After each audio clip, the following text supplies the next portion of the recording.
sorry. This isn't the office review I promised. Something else came up that I just had to do first. You can say a lot of things about the Fat Mojo office set, and believe me, I will. You can't say they didn't try. They wanted to make a quality product and did the best they could. Many of these alternate brands are the same. Creo may have missed a step or two when it comes to builds. They still have some fun ideas. Mega may keep the Pokemon away from Lego, but the builds they have are still pretty good. Mega blocks definitely look cussed, but they're cheap and don't drag down anything else with them.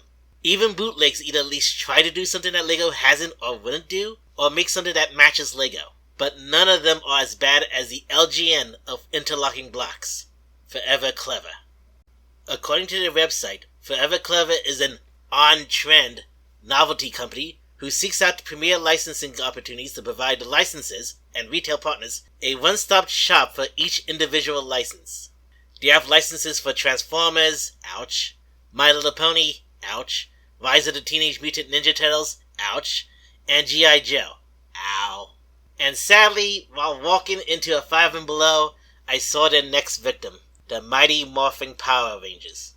That's right, the Power Rangers license went for the top alternate brick Mega Blocks, and instead of going to Lego, has gone to Forever Clever. I had a G.I. Joe set, and it was terrible. Their white ninja on the cover was actually gray. And they have 4 sets at 5 and below.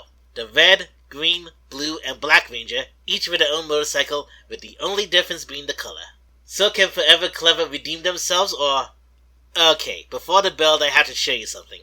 They have more sets than these 4. The Megazord, the Dragonzord, and 4 Vigilazords. The Mastodon, Triceratops, Saber-Tooth Tiger, and Tyrannosaurus. Now look at the cover. That looks impressive. It looks like the actual Megazord toy and not a brick build. That's because it is the toy. You look at the small image to the side and they show you just how terrible it looks in comparison. Even the Mega Bloks Megazord looks better, and that one was made for little kids in mind. The same for the others. Well, if their looks are this bad, their only hope is to show quality of bricks. And since they're the same build, I'm not gonna let you see all 4 of them being built, just one of them. And who knows, maybe they can redeem themselves with quality of bricks and pieces.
It's Russ! It's so much Russ!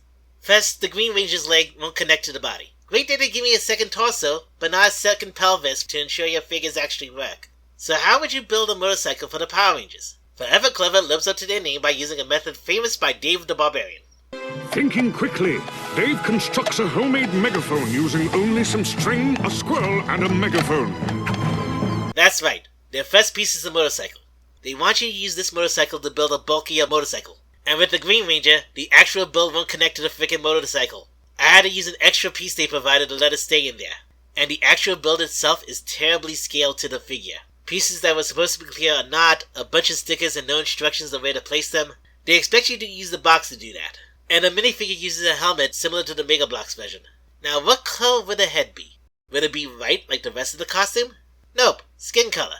So it looks like a cosplayer that was missing the neck part.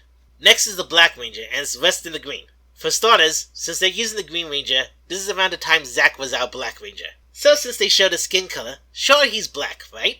Wrong, he's the same color as Tommy. And unlike Tommy, didn't include the helmet. And the pieces were reversed, and some of them just refuse to stay on the frickin' bike. At least his legs work. And the Blue Ranger is next, and his arm will fit. There's still plastic in the space that allows the peg to be squeezed into the hole, making it refuse to fit in. His motorcycle so far is the only one close enough to actually work as intended. but it still shows how terrible the scaling is. And it's a good thing I saved my favorite ranger for last. I was the only good one out of the bunch. No missing pieces, the pieces actually go where they're supposed to, and despite all that, it's the same stupid build as the 3 times and still super fragile. These are the absolute worst things to be associated with interlocking blocks. So you want my advice? Avoid these at all costs. Even $5 for all 4 of them wouldn't be worth the price. These are the absolute worst sets ever. Next time, for real, The Office.